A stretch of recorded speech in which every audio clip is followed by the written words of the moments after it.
Hi, I'm Kristen Robertson. I'm president of Brio Leadership and the author of the new book called A Forgiveness Journal, Letting Go of the Past. At Brio Leadership, our mission is to positively transform the lives of both individuals and teams so that together we can change the world. And I truly believe that one of the ways toward changing the world is by practicing forgiveness, both in our individual lives and in our team and corporate lives. So what I'd like to invite you to today is an examination of how we get to the point where we need to forgive in the first place. It's a 5-step process in which we create what I call a grievance story, or the whole drama around what originally happened to us. Would you join me in this exploration?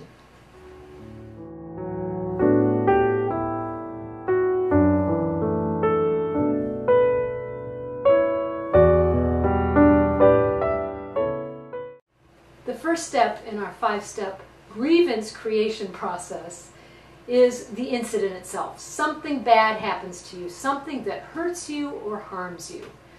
Now that incident could be very large, such as you were abused emotionally or physically as a child, or you were swindled out of a large amount of money, or it could be much smaller than that. It could be that someone stole your idea at work and claimed it for his own, or your boss overlooked you for a promotion for the 3rd time in a row, or someone may have just looked at you funny and said something off the cuff that really hurt you. So big or seemingly small, the incident happens. And let's just realize that the incident itself is neither good nor bad, but we're going to represent the incident, the time when you were hurt, as a brick. And we're going to put these bricks into a nice black backpack, and we're going to show you how the state of creating a forgiveness story or grievance story harms you energetically. So the first brick is the incident itself.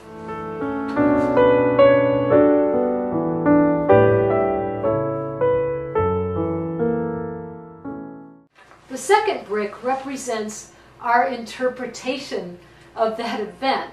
Remember, the bad event happened, and it was neither good nor bad by itself. However, it's our interpretation that makes it one or the other. Our interpretation is our mental filter that we put the event through. And your filter consists of how you were raised, the moral and ethical guidelines you were given, perhaps what happened to you as a child. Maybe the incident just brings up all these negative energies about a similar incident from previously in your life. Your filter is also your beliefs, and it could be as simple as what happened to you last night. For instance, if your cat died, you would put it through the filter of your grief over that. So again, remember, the incident is neither good nor bad. We make it so by our interpretation, and typically, if you're like me and we're creating a grievance story, I will go to the point of view that the other person is all wrong and I'm all right. In other words, I'm the victim and the other person is the aggressor here. So I'm innocent. We put that second brick into our backpack.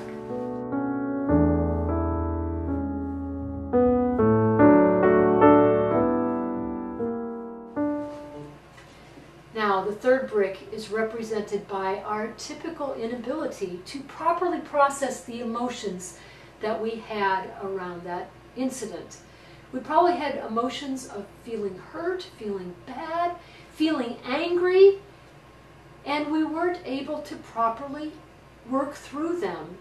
We have a tendency in this culture and in this world today to what I call stuff our emotions and not look at them in the light of day. We push them off into some dark corner in a closet in our mind and our spirit, and we wall it off from the rest of ourselves, which is not a recipe for living a whole and integrous life. So because we are not taught to do so, we put our emotions away and we try to forget them. Forgetting emotions is like putting a Band-Aid on a broken leg. It does not heal the broken bone at all. It simply ignores it. So the third brick represents our inability to process and to look at the emotions that we most naturally would have around the harmful incident.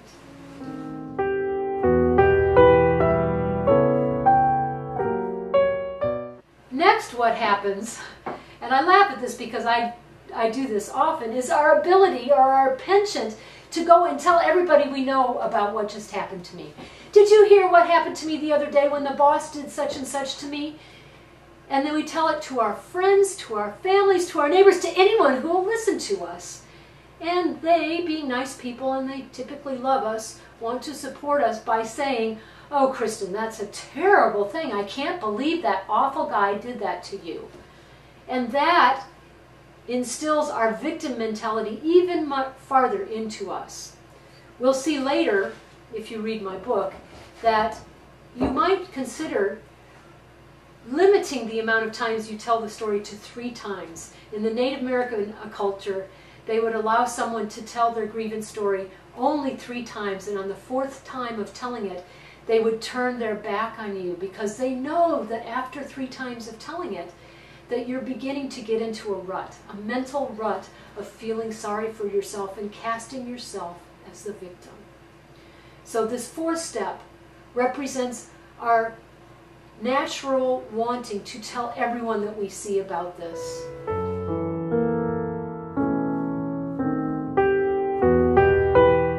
And lastly, our 5th brick is our brain's tendency to, every time we have some memory trigger of that bad, horrible, hurtful event, that we go sliding down the superhighway to our negative feelings about it.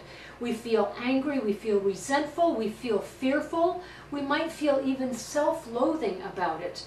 But we zip to that destination of those negative emotions every time we remember that incident. And that, my friends, is the last brick that we put into this very heavy backpack. And now, what happens to us is that with these 5 heavy weights in our mental and spiritual backpack, we wake up every morning putting on this incredible load.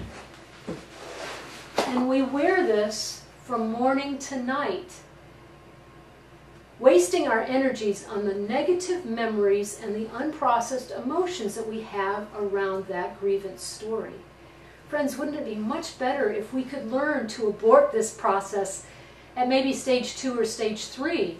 That way, our mental and emotional and energetic backpack would have so much less, and we would be allowed to spend more time in joy and in the present moments of our precious lives. Thank you so much for being with me and talking about the 5-step process toward forgiveness. I encourage you to visit my website at www.aforgivenessjournal.com and look at the beautiful book that I have created there for you. It is my wish from my heart to yours that you can either prevent a grievance story from even happening, or to use my forgiveness process to help you get out of this very heavy load of negative emotions. Thank you so much.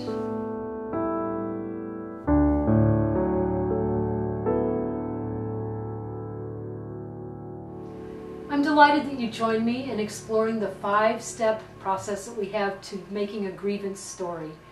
And I'm hopeful that in learning that 5-step process, you'll be able to abort it the next time you discover yourself in that process, because you will have aborted or prevented the need for you to forgive that situation. But if you do need to forgive, I really encourage you to visit my website at www.aforgivenessjournal.com. Look at my lovely book and consider going through the process of forgiveness. At Brio Leadership, our purpose is to help individuals and teams to transform their lives so that together we can change the world. And I strongly recommend to you the practice of forgiveness as one small step toward changing the world.